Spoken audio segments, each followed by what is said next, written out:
Hello friends. आज के इस वीडियो में हम बात करेंगे कि किस प्रकार आईआरसीटीसी रेल कनेक्ट ऐप द्वारा हम खुद का एक ऑनलाइन रेल टिकट बुक कर सकते हैं। बट आईआरसीटीसी मोबाइल ऐप से ट्रेन टिकट को बुक करने के लिए आपके पास एक यूज़र आईडी और पासवर्ड होना चाहिए, जिसको क्रिएट करने का वीडियो हम पहले ही बना चुके हैं। आप चाहे तो नीचे दिए गए लिंक से उस वीडियो को देख सकते हैं। रेल टिकट बुक करने के लिए सबसे पहले आपको अपने मोबाइल पर आईआरसीटीसी एप्लीकेशन को ओपन कर लेना है। ओपन करने के बाद आपको अलर्ट के पेज को ओके कर देना है।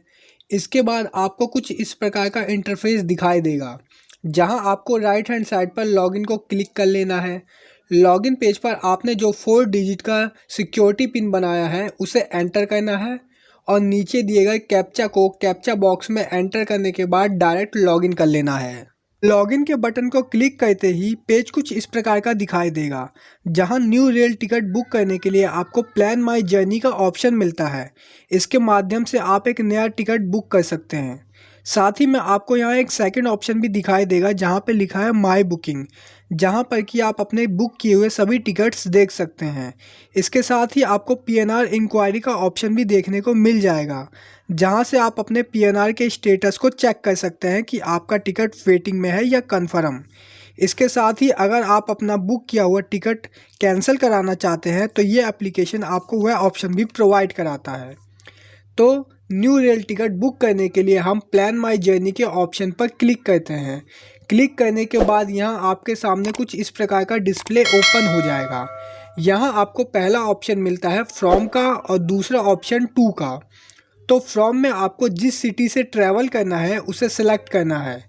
तो हम यहाँ न्यू दिल्ली के हज़रत निज़ामुद्दीन रेलवे स्टेशन से ट्रैवल करना चाहते हैं, तो हम यहाँ हज़रत निज़ामुद्दीन टाइप करके सेलेक्ट कर लेते हैं। इसके बाद जिस भी सिटी में आप जाना चाहते हैं उसे टू में लिखकर सेलेक्ट कर लें। तो हम यहाँ हरिद्वार जाना चाहते हैं, तो हम यहाँ हरिद्वार लिखकर सेलेक्ट कर लेते हैं। बाद में आपको क्लास व कोटा का ऑप्शन नीचे दिखाई देगा, जिसमें हम कोई भी क्लास को चुन सकते हैं, जैसे कि 2S, स्लीपर, थर्ड एसी इत्यादि। बट हम यहाँ क्लास को ऑल पर ही रहने देंगे तथा कोटा में जनरल को सिलेक्ट कर लेंगे।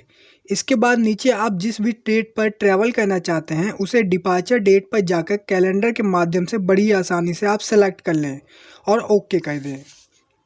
ओके करने के बाद आप देख सकते हैं कि नीचे फ्लेक्सिबल विद डेट, दिव्यांग कंसेशन जैसे कई ऑप्शन आपको देखने को मिल जाएंगे।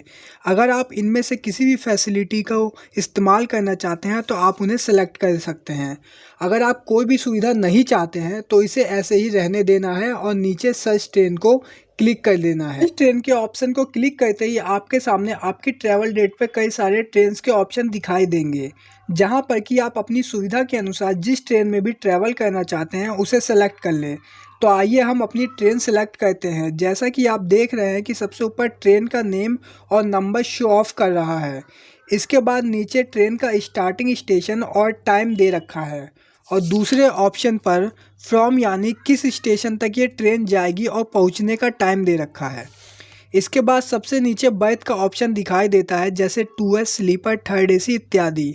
यहाँ आप देख सकते हैं कि बर्थ के नीचे हरे कलर के अक्षरों में दिखा रहा है कि कितनी सीट अवेलेबल है और साथ ही में बर्थ के सामने उस सीट का प्रति व्यक्ति किराया भी दिखा रहा है।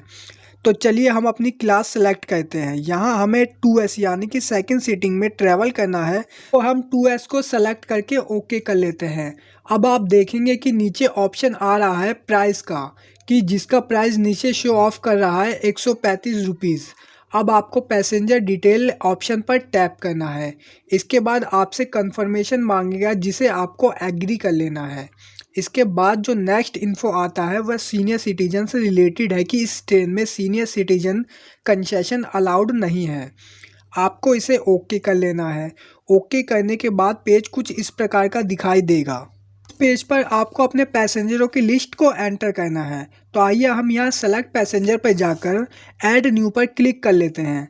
ऐड न्यू पर क्लिक करते ही आपके सामने add passenger detail page open हो जाता है, जहाँ पर कि आपको अपने पैसेंजरों का नेम एंटर करना होता है। तो हम यहाँ अपने पैसेंजर का नेम एंटर करते हैं। एंटर नेम करने के बाद आपके सामने एज का सेक्शन खुल जाता है, जहाँ पे कहीं आपको अपने पैसेंजर की एज को एंटर करना है। इसके बाद नीचे पैसेंजर का जेंडर सेलेक्ट करना है और नेशनैलिटी में इंडिया ही रहने देना है। उसके बाद बर्थ ऑप्शन पर आप चाहे तो आप अपनी सुविधा के अनुसार बर्थ प्रेफरेंस को एंटर कर सकते हैं, जैसे विंडो साइड इत्यादि। अगर आप बर्थ प्रेफरेंस नहीं चाहते हैं तो नो प्रेफरेंस रहने दें। अब हमें ऐड पैसेंजर पर क्लिक कर लेना है। तो फ्रेंड्स, जैसा कि आप देख सकते हैं कि आपके सामने एक पैसेंजर ऐड हो चुका है।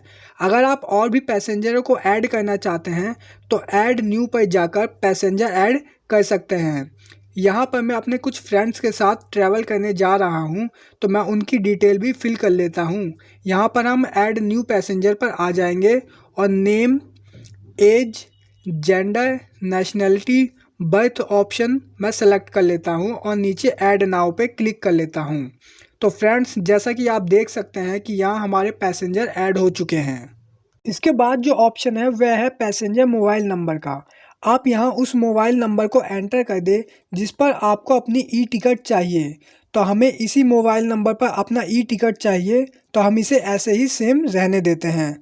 देन आफ्टर आपको अदर प्रीफ्रेंस का ऑप्शन दिखाई देगा, जहां आपको पहला option consider for auto upgradation का मिलता है। इन अ सिंपल वर्ड्स अगर कहा जाए, इसका मतलब ये होता है कि मान लीजिए आपने स्लीपर का टिकट बुक किया है और थर्ड एसी की कुछ सीट उस ट्रेन में खाली हैं, तो आपको स्लीपर के प्राइस में थर्ड एसी में ऑटो अपग्रेड कर दिया जाए, यानी कि आपको स्लीपर के प्राइस में थर्ड एसी में सफ़र करने को मिल जाएगा। इसके बाद जो आपको सेकंड ऑप्शन दिखाई देता है वह है book only if confirm are allotted.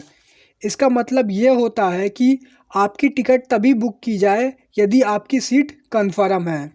तो आप चाहे तो अपनी प्रेफरेंस के हिसाब से इन ऑप्शंस को चुन सकते हैं या फिर इन्हें ऐसे ही रहने दें।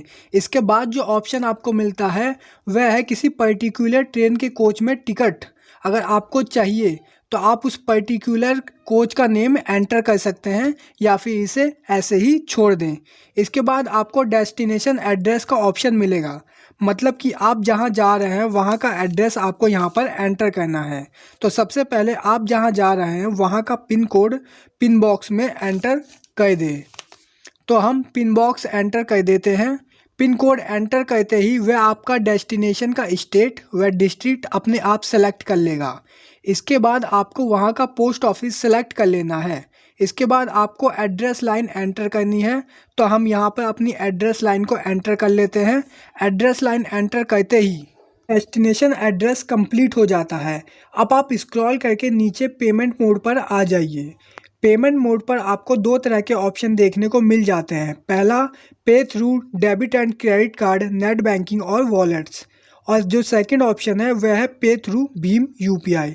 अगर आप first option debit, credit, wallets and net banking को चूज़ करते हैं तो आपको पेमेंट करने पर 15 rupees plus GST convenience fees के रूप में पे करने होंगे। और यदि आप भीम यूपीआई के थ्रू पेमेंट करते हैं तो आपको 10 रुपये प्लस जीएसटी चार्ज देना होगा। तो आप अपनी सुविधा अनुसार पहले या दूसरे ऑप्शन को पेमेंट के रूप में चुन सकते हैं। तो हम यहाँ पहले ऑप्शन को चुन रहे हैं। इसके बाद नीचे स्क्रॉल करने पर आपको ट्रैवल इंश्योरेंस का ऑप्शन भी देखने को मिल जाता है। अगर आप ट्रैवल इंश्योरेंस लेना चाहते हैं तो आपको 35 पैसे पर पर्सन के हिसाब से पे करना होगा। तो हम इंश्योरेंस के ऑप्शन को यस कर लेते हैं। इसके बाद हम रिव्यू जर्नी डिटेल्स के ऑप्शन पर क्लिक कर लेते हैं। यहाँ से एक बार आप अपनी जर्नी की डिटेल्स को दोबारा रीचेक कर सकते हैं। दोबारा रीचेक करने के बाद अगर आपकी सारी डिटेल ठीक है तो आप स्क्रॉल करके नीचे आइए, जहाँ कैप्चा कोड को कैप्चा बॉक्स में एंटर कर लेना है। इसके बाद आप नीचे देखेंगे कि आपका कुल कितना टिकट का फेयर बन रहा है, आप यहाँ से देख सकते हैं। इसके बाद आप प्रोसीड टू पे पर क्लिक कर लें। इसके बाद आपसे बुकिंग के लिए आगे बढ़ने की परमिशन मांगी जाएगी, जिसे आपको यस कर देना है। यस करते ही आपके सामने मेक पेमेंट पेज ओपन होके आ जाएगा, जहां आपको टिकट की पेमेंट करनी होगी, जिससे कि आपको दो ऑप्शन दिखाई दे रहे हैं। पहला है मल्टीपल पेमेंट ऑप्शन और दूसरा है वॉलेट्स। तो हम यहां पर मल्टीपल पेमेंट ऑप्शन को चुन लेते हैं। आप यहाँ देखेंगे कि आपको मल्टीपल पेमेंट ऑप्शन पेज पर कई तरीके के ऑप्शन देखने को मिल जाते हैं, जैसे कि debit card, credit card, net banking और वॉलेट्स इत्यादि। आप अपनी सुविधा के अनुसार जिससे पेमेंट करना चाहते हैं उसे चुन लें। हम यहाँ पेटीएम से पेमेंट करना चाहते हैं तो हम इसे सेलेक्ट कर लेते हैं। सेलेक्ट करके हम नीचे पे के बटन को क्लिक करते हैं। आप चाहे तो यहाँ debit card, credit card, net banking के थ्रू भी अपनी पेमेंट कर सकते हैं। तो हम यहाँ पे डेबिट कार्ड को सेलेक्ट कर लेते हैं। तो फ्रेंड्स, अब हमें अपने डेबिट कार्ड की कुछ डिटेल्स यहाँ पे फिल करनी होगी। चलो यहाँ पर हम अपने डेबिट कार्ड की डिटेल को एंटर कर लेते हैं। डिटेल एंटर करने के बाद आपको पे के बटन पे क्लिक कर लेना है। अब आपको अपने बैंक के रजिस्टर्ड मोबाइल नंबर पर एक OTP आया होगा, जिसे आपको बॉक्स में एंटर करके मेक पेमेंट बटन को ओके कर देना है। और इसी के साथ फ्रेंड्स, आपके टिकट की पेमेंट हो चुकी है। और जैसा कि आप देख पा रहे हैं कि मेरी टिकट भी बुक हो चुकी है। आप यहाँ देखेंगे कि बुकिंग डिटेल में हमारी transaction ID, train number, PNR number आदि शो ऑफ हो रहे हैं। और नीचे पैसेंजर डिटेल, सीट नंबर और कोच नंबर भी देखा जा सकता है। जैसा कि आपने देखा कि यहाँ से हम अपने टिकट को डाउनलोड भी कर सकते हैं और किसी के साथ शेयर भी कर सकते हैं। तो आज के वीडियो में हमने देखा किस प्रकार हम इंडियन रेलवे के IRCTC रेल कनेक्ट ऐप से बड़ी आसानी के साथ अपना ट्रेन टिकट बुक कर सकते हैं। वीडियो पसंद आई होगी तो लाइक शेयर सब्सक्राइब करना ना भूलिएगा। Thank you for watching guys.